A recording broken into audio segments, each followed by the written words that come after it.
Here we are. Dr. Valerie Young and I have the good fortune of being able to speak at a fabulous women's conference today. And you have delivered not one keynote, but now a second workshop for us this afternoon. And because not everyone has the gift of being able to be here, I thought it'd be great for us to be able to capture some of the key wisdom. What do you think are the most important things that folks are taking away about what imposter syndrome is and what they can do about it?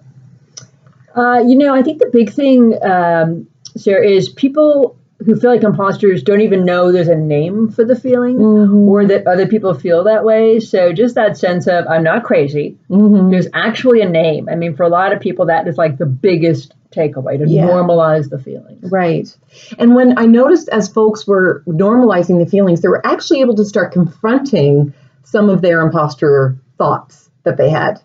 That it wasn't until they could name it that they could start considering it. Right. Yeah. But because it's largely unconscious. And when you bring it to someone's conscious attention, you help them understand, what are the situations that trigger imposter feelings? What are the negative voices in their head start saying? What feelings do they experience when they start kind of unraveling the pattern and becoming conscious of it? That's when they can then begin to say, okay, now what am I going to do about this now that I'm consciously aware of it? So if folks that are watching this video are aware of and they're consciously aware, they know that they've got some imposter things that are happening. What do you recommend are some of the most important first steps in being able to have it not limit you? I would say first and foremost,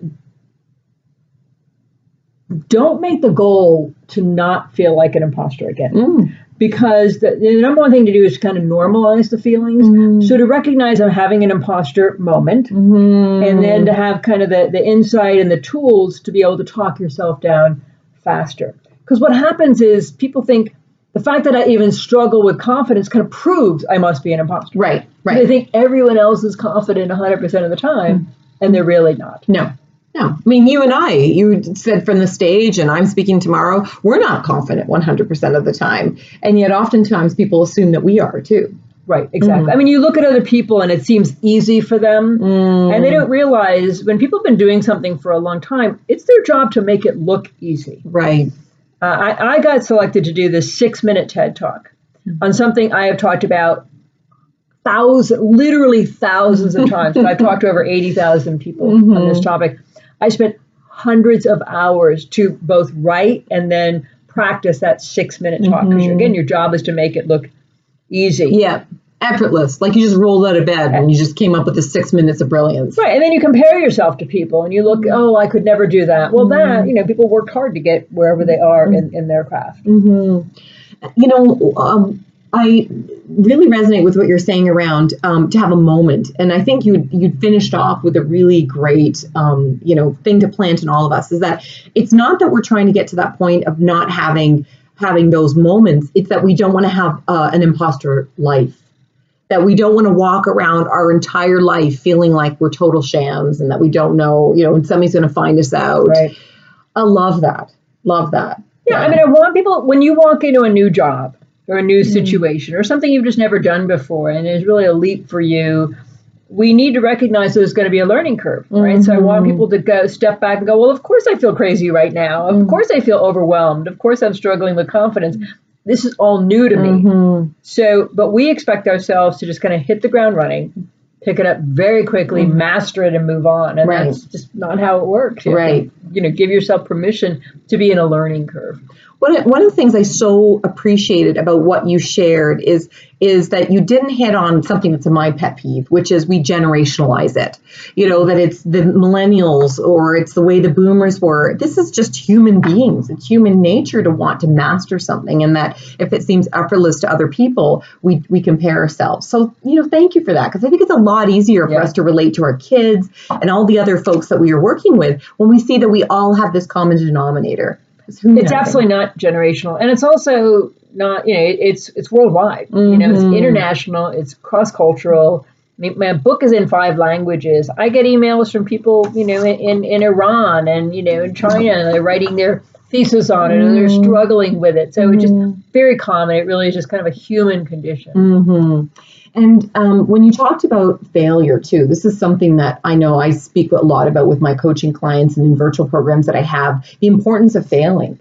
And that's not usually something that we think about, especially in North America. Failure is to be avoided at all costs, to be covered up. It's not appreciated. But what's your take on failure and the imposter syndrome?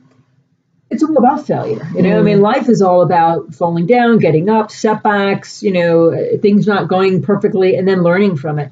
You know, I often tell people, think about a sports team. Somebody's going to win and somebody's going to lose. And the losing team doesn't hang up their uniform and go home, right? They might cry on the bench, right, if it's a playoff and they lost. And you could be disappointed if you fail or you don't get the job or the client or the award, whatever it is. But don't feel shame. Like the only time you should feel shame is if you really didn't try. Then shame is called for. But, you know, I love entrepreneurs because when I've interviewed entrepreneurs, they'll say things like, let me start with my 3 biggest mistakes because that's where I learned the most. It's always about resiliency and learning from failure and mistakes. I guess there's one last thing I'd love to touch on to wrap up, and something that we discussed a lot at our table, which is the importance of coming from a place of we need to be able to accept compliments and acknowledge ourselves.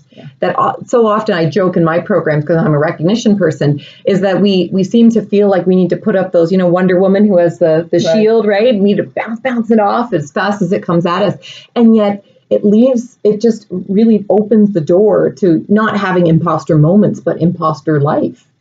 And we talked about how it's such a gift to other people when we can accept their compliments. And such a gift to role model that for our children and people who are learning, who are new to our organizations and so forth. And starting out, maybe the best you can do is just to say thank you and then zip it. And then you can work your way up to saying things like, thank you so much. I appreciate you noticing because I put a lot of work into it. So it really means a lot to me that you notice. But don't push yourself initially. Just start with thank you, zip it. Totally agree. Thank you so much for your time, Valerie. This is amazing, huge value. And we'll make sure the folks that are viewing this video in my world, we'll make sure that we'll find a way for them to connect with you. And I'm sure that lots of your folks are going to be able to want to watch this too. Absolutely. So, yeah, awesome. See you, everyone.